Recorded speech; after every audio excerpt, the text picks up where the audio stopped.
김대중 정신을 계승해서 평화와 공존의 가치를 인식하고 또 올바른 역사 의식을 갖춘 미래 인재를 육성하는 전남 의교육을 활성화하기 위해서 마련되었습니다. 올해가 김대중 대통령 탄생 100주년인 거 우리 학생들 다 알고 있죠?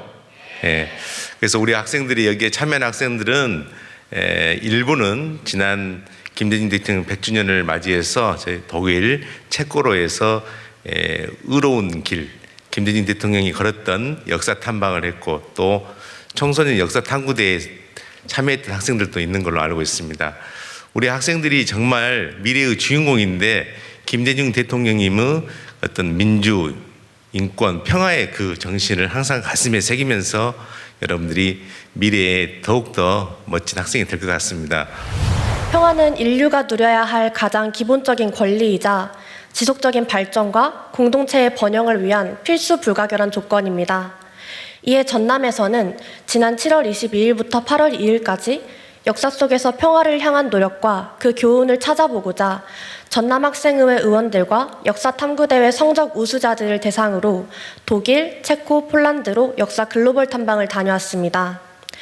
여러분 혹시 햇볕 정책에 대해 잘 알고 계신가요?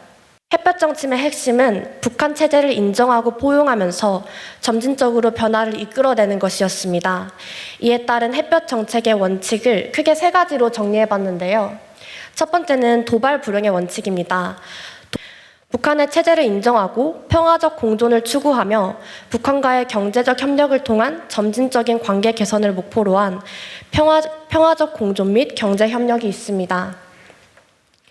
이런 3가지 원칙을 바탕으로 김대중 대통령의 햇볕 정책은 국제사회로부터 큰 지지를 받았습니다. 국제사회의 인권 기준을 수용하는 것이 김대중 전 대통령의 인권 사상입니다. 결론적으로 김대중 대통령의 인권 정신을 계승하며 우리는 지속 가능한 인권 보호를 위해 교육, 법, 제도 개선, 국제협력, 시민 참여, 기술 활용 등 다각적인 노력이 필요합니다. 모두가 함께할 때 비로소 인권이 존중받는 사회가 될 수 있습니다. 여러분, 민주화는 어른들만이 아닌 모든 국민, 청소년들도 함께 만들어가는 것입니다. 또한 제가 발표를 준비하며 김대중 대통령님의 인권과 평화에 대한 깊은 헌신을 다시금 느꼈습니다.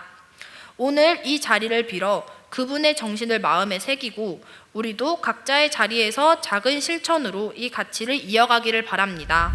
인권이 보장되지 않는 사회에서는 진정한 민주주의가 실현될 수 없다고 하였습니다.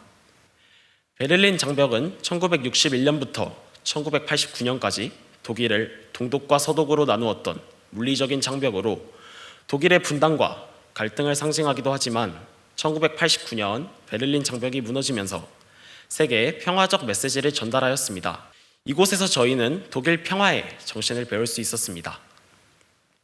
아우슈비츠 수용소는 단순한 관광지가 아니라 과거의 비극을 기억하고 반성하는 장소입니다. 저희는 이곳에서 인권 침해의 심각성을 깨닫고 평화의 중요성을 다시금 배울 수 있었습니다. 저는 이 행동하는 양심과 행동하지 않는 양심을 전남의 평화 인권 통일 역사 글로벌 탐방 장소인 독일, 폴란드, 체코, 그리고 우리나라를 중심으로 역사적으로 비교해보며 이야기해보고자 합니다. 마지막으로는 역사 속 행동하는 양심의 현대적 의미에 대해서도 함께 고민해보겠습니다.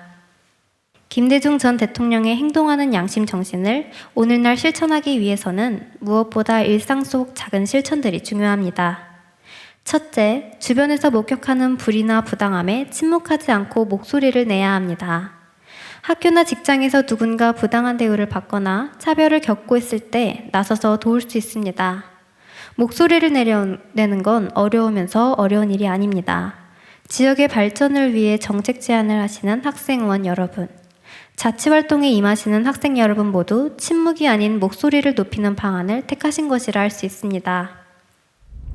나월한 선생님은 조국의 강복을 보지 못한 채 안타까운 최후를 맞이하였고 그 이후 이 한국천년 전지공작대교는 여러 활동을 하다가 한국 강복군에 합류하게 되는데요. 제가 앞서 말씀드린 바와 같이 한국천년 전지공작대교는 아나키즘을 사상을 중심으로서 하는 단체였는데 아나키즘은 무정부주의, 정부를 부정하는 사상이었는데 여기 한국 강복군, 즉 제가 앞서 말씀드린 바와 같이 대한민국 임시정부가 만들어낸 군대에 참여하게 됩니다.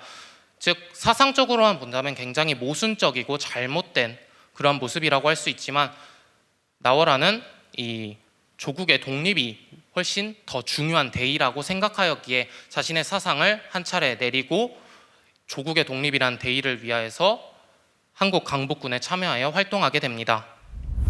또 팔레스타인 문제와 한말 의병을 연결시키는 과정 속에서 우리는 실제 당사자를 만나볼 기회를 가지기도 했습니다. 그 과정에서 우린 한말 호남 의병의 역사 이야기를 그들에게 들려주며 팔레스타인인들이 해방된 미래에 대한 희망을 가졌으면 했습니다. 이에 우리는 전라남도 참교육 실천 대회에서 팔레스타인의 눈물과 저항이라는 토론의 발제자로 발표를 했습니다. 근로정신대와 일본군 위안부는 모두 일본에 의해 강제 동원되었다는 공통점 때문에 종종 동일시되었으며 일부 근로정신대 여성들이 실제로 일본군 위안부로 전환되기도 하는 바람에 두 제도를 혼동하는 경우가 많았습니다. 그 대표적인 예시로 전라도 출신의 근로정신대 피해자이신 양금덕 할머님을 들 수 있는데, 그렇다면 목상의 항일학생운동은 어떤 역사적인 의미를 주고 있을까요? 목상의 항일학생운동은 광주학생운동에 동조한 사례에서는 전국 최초입니다. 저희는 이것에서 저희 학교에 대한 자부심을 느낄 수 있습니다.